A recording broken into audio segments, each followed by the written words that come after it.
ठीक है रवि, अगर तू इतना कह रहा है तो मैं पानी ले लेता हूँ।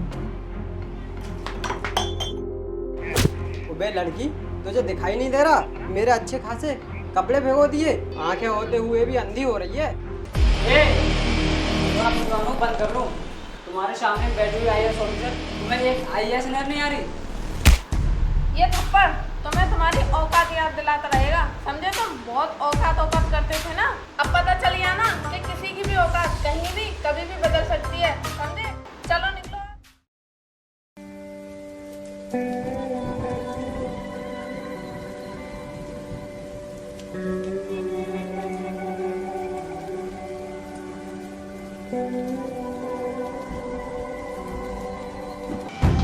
देख यार रवि, ये लड़की हमें कैसे घूर घूर के देख रही है।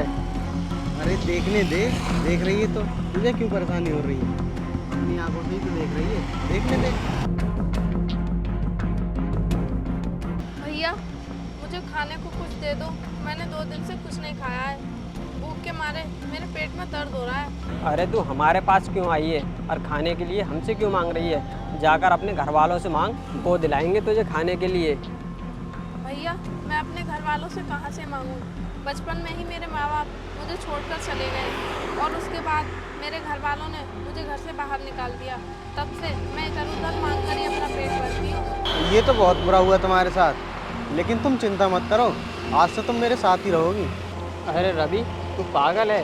इसके माँ बाप का तो पता नहीं, ये घर से कुछ चुरा के लेकर कुछ भाग गई तो हम कहाँ पता करेंगे इसका?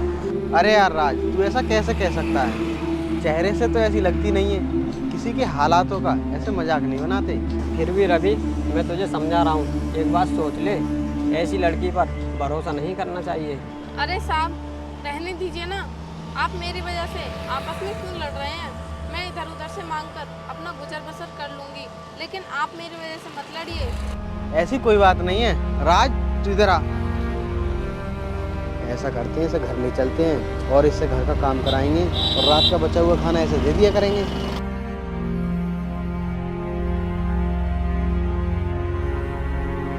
चल ठीक है रवि, अगर तू नहीं मान रहा तो इसे ले चलते हैं। मुझे तो इस पर कोई विश्वास नहीं है। अच्छा, मैं तुम्हें अपने घर ले चलूँगा, लेकिन तुम ये बताओ, तुम्हें घर का कामकाज संभालना आता है कि नहीं? हाँ साहब, मैं सब संभाल लूँगी, क्योंकि मुझे मेहनत करके खाने में ज़्यादा मज़ा आता है। अच्छा चलो फिर।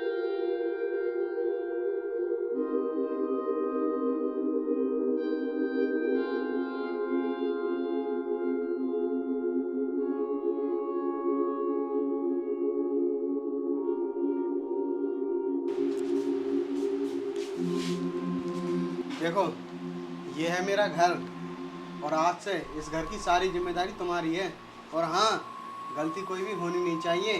साहब आप चिंता मत करो, मैं पूरी जिम्मेदारी के साथ काम करूँगी। लेकिन आपके घर वाले कहाँ हैं? मुझे कोई दिखाई क्यों नहीं दे रहा है? यहाँ मैं अकेला रहता हूँ, मेरे घर वाले सभी गांव में रहते हैं। और हाँ, तुमने अपना नाम नहीं बताया, तुम्हारा क्या नाम है? साहब मेरा नाम कामिनी है।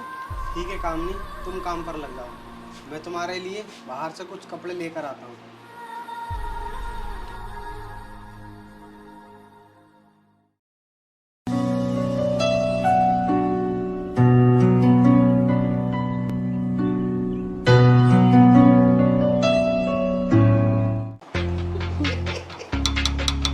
अरे कामनी, गेट खोलो, गेट खोलो कामनी।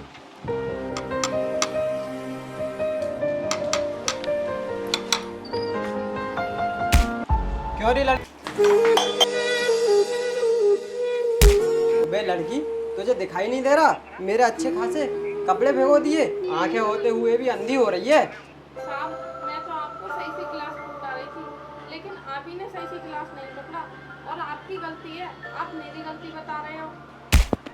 अबे दो कौड़ी की लड़की, अब तू मुझे समझाएगी किसकी गलती है किसकी ना? अपनी औकात में रह, औकात से बाहर मन जा, समझी? क्या हुआ राज, तू क्यों हर समय इससे उल्टा सीधा बोलता रहता है? कभी तो अपना दिमाग शांत रख लिया कर। रवि, मैं अब भी तुझे समझा रहा हूँ, मान ले मेरी बात। अगर ये घर से कुछ लेकर भाग गई तो बहुत पछताएगा। अरे ऐसा कुछ नहीं होगा, तू बैठ यहाँ और काम नहीं, तू जा कुछ काम कर ले।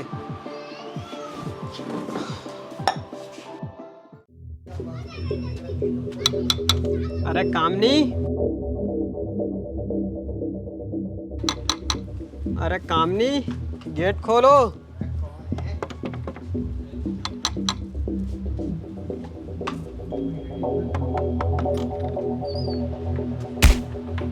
तुम्हारी मनहूस शक्ल की, मैं जब भी यहाँ आता हूँ तो दरवाजा नहीं खोलती है जानबूझकर। साहब, मैं अंदर कुछ काम कर रही थी, इसीलिए मुझे सुनाई नहीं दिया। तुझे कभी सुनाई देता भी है या नहीं, या मैं जब भी आता हूँ तभी सुनाई नहीं देता है? बता, कहाँ है तेरे मालिक? मालिक कुछ काम से बाहर गए हुए हैं। आप बैठिए, मैं आपके लिए पानी लेकर आती हूँ। आज आने दे रवि को। अगर मैंने भी इसे काम से नहीं निकलवाया तो मेरा भी नाम राज नहीं।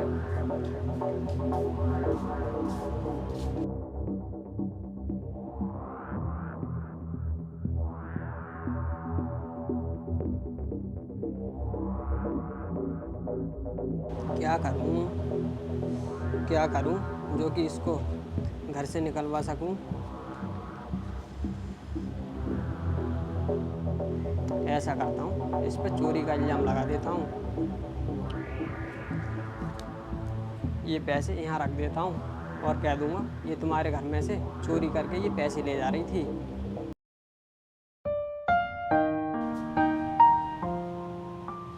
अरे राज, आ गया तू? कल मैंने तेरा कितना इंतजार किया, लेकिन तू फिर कल आया क्यों नहीं? तू ये बात छोड़, तू ये बता अपने घर से इस चोरनी को निकालेगा या नहीं? अरे क्या हुआ राज, तू इतना आग बबूला क्यों हो रहा है? देख, मैं तुझे दोस्ती के नाते समझाता रहता हूँ, अगर और कोई होता तो कुछ नहीं कहता। तू ये सब बातें छोड़, तू ये बता हुआ क्या है? आज मैंने इस कामनी को रंगे हाथों पकड़ा है। जब मैं यहाँ आया था तो ये पैसे लेकर वो गायब हो रही थी। जब मैं यहाँ आया था तो ये पैसे मुझे यहाँ पर पड़े मिले। अगर मैं समय पर नहीं आता तो ये पैसे गायब हो जाते। नहीं मालिक, मैंने कोई चोरी नहीं की है। मैं अपनी कसम खाकर कहती हूँ, ये सरासर झूठ बोल रहे हैं। क्यों रे लड़की, मैंने तुझे बेसहारा समझकर अपने घर में रखा, यहाँ तक कि मैंने अपनी दोस्त की बातों पर भी ध्यान नहीं दिया, और तूने आज मेरा विश्वास तोड़ दिया मेरे घर में चोरी करके। अब मैं देखता हूँ तो जैसी चोरनी को अपने घर में कौन सहारा देगा। चल निकल यहाँ से। नहीं मालिक, ऐसा मत कीजिए। मैं आपके आगे हाथ जोड़ती हूँ, आपके पैर पकड़ती हूँ। अगर आप मुझे अपने घर से बाहर निकाल देंगे तो मैं कहाँ जाऊँगी? मैं तो भूखी मर जाऊँगी। मैं कुछ नहीं जानता, चल निकल यहाँ से। रवि, लगता है ये ऐसे नहीं मानेगी। अरे मनुष्य शकल की, अपनी इस मनुष्य शकल को यहाँ से लेकर निकल जा।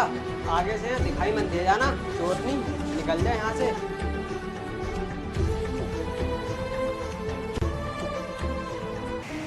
हे भगवान, अब मैं क्या करूं? जैसे तैसे तो मुझे एक सहारा मिला था, उसने भी मेरा साथ छोड़ दिया। अब तो मेरा इस दुनिया में जीना ही बेकार है। क्या करूं? मुझे तो लगता है कि मेरा मर जाना ही ठीक रहेगा।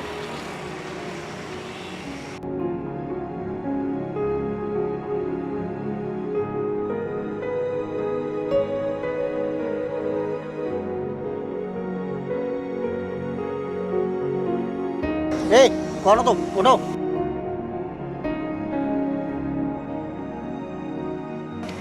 क्या हुआ बेटी, यहाँ पर कैसी पड़ी है तुम? कोई दिक्कत है क्या?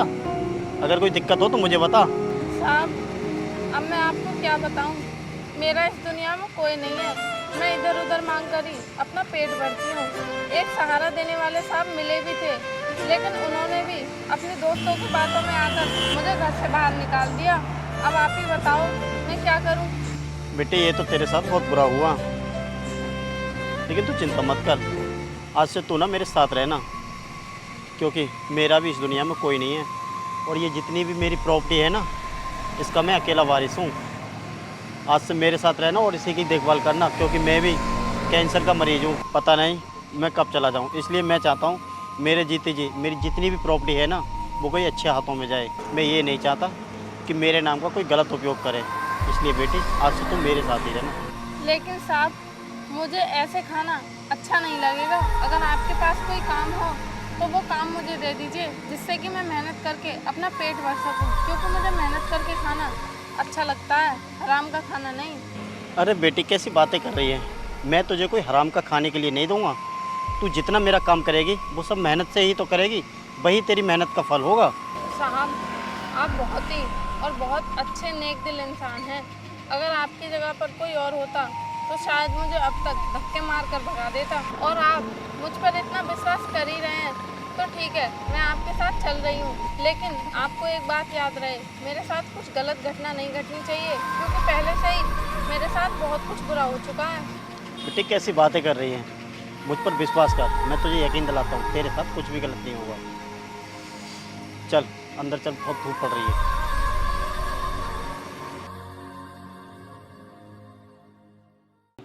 यार रवि, आज कैसे भी करके हमारी फैक्ट्री हमें मिल जाए।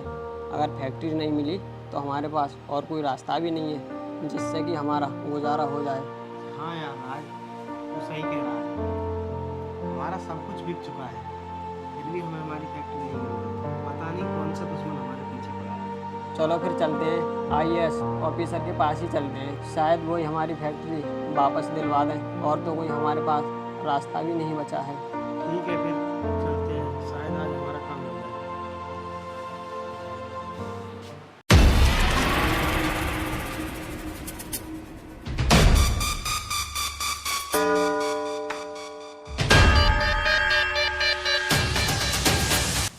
चलो, आज हमें ऑफिस पर जल्दी पहुंचना है, क्योंकि हमें ऑफिस पर पहुंचकर कुछ नया ही काम करना है। मैडम, आज ऐसा कौन सा ज़रूरी काम पड़ गया जो आप इतनी जल्दी ऑफिस के लिए निकल रही हो? क्योंकि मुझे पुराने लोगों का कुछ हिसाब किताब चुकता करना है, जिन्होंने मुझे जमीन से उठाकर आसमान तक पहुंचाया। वो मालिक आज भले ही इस दुनिया में नहीं रहे, लेकिन उनकी कही हुई हर बात मुझे अच्छे से याद है कि उन्होंने मुझे क्या सिखाया था। मैं भगवान का शुक्रिया अदा करना चाहती हूँ, और उन मालिक का भी जिन्होंने मुझे सड़क से उठाकर इस भिखारन सी लड़की को IAS बना दिया। अब देर मत करो, जल्दी से चलो, क्योंकि वो लोग भी आते होंगे और मुझे पुरानी बातों को अच्छे से याद करके उनसे गिन गिन कर बदला लेना है। समझे तुम? चलो।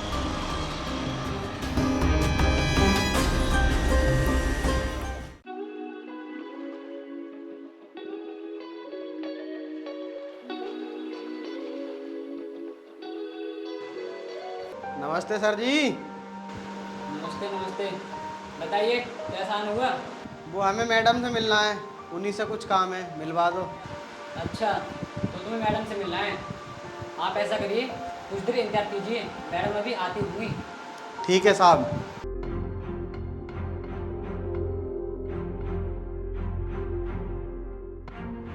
कितनी देर हो गई? हमारे पैरों में दर्द हो निकला, मगर आपकी मैडम अभी तक नहीं आई।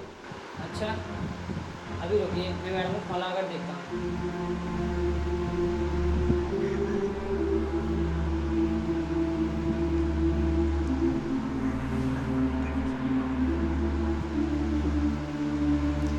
ठीक है मैडम, अभी आप यहीं रुकिए, मैडम की बराबर वाले ऑफिस में मीटिंग चल रही है, मैं अभी उन्हें बुला कर लाता हूँ।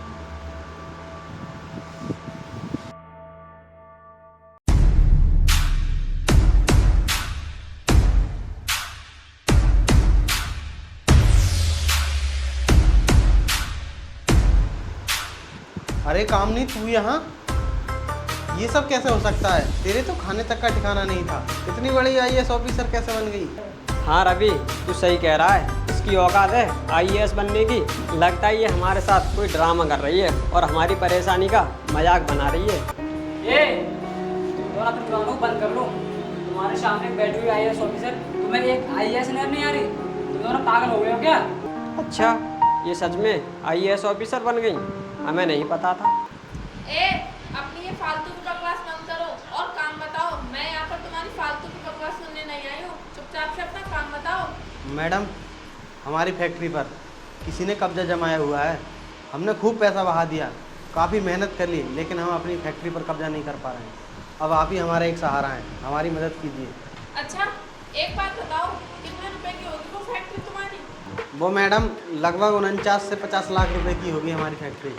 और उन बच्चों की जान की कीमत क्या होगी जो तुम्हारी फैक्ट्री में काम करते वक्त जहरीली गैस के प्रभाव से मर जाते हैं? क्या कीमत चुकाओगे तुम उनकी जान की?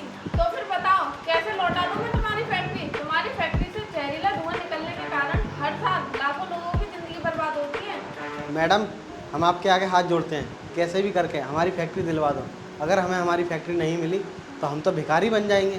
तो क्या हुआ, तुम भिखारी बन जाओगे तो तभी तो तुम्हें पता चलेगा कि एक भिखारी अपना जीवन कैसे काटता है। लेकिन फिर भी मैं तुम्हारी तरह निर्दयी नहीं बनना चाहती जो सामने खड़े बेबस लोगों पर तरस ही ना खाए। हाँ मैडम, हमें माफ़ कर दो। हम आगे से ऐसा किसी के साथ नहीं करेंगे जिससे हमें आगे से पछताना पड़े। ठीक है, तो मैं तुम्हें एक बार सुधरने का मौका और देती हूँ। ये लो अपने फैक्ट्री के कागज। और हाँ, तुम्हारी फैक्ट्री पर कब्जा करने वाला कोई और नहीं, मैं ही हूँ। रुको।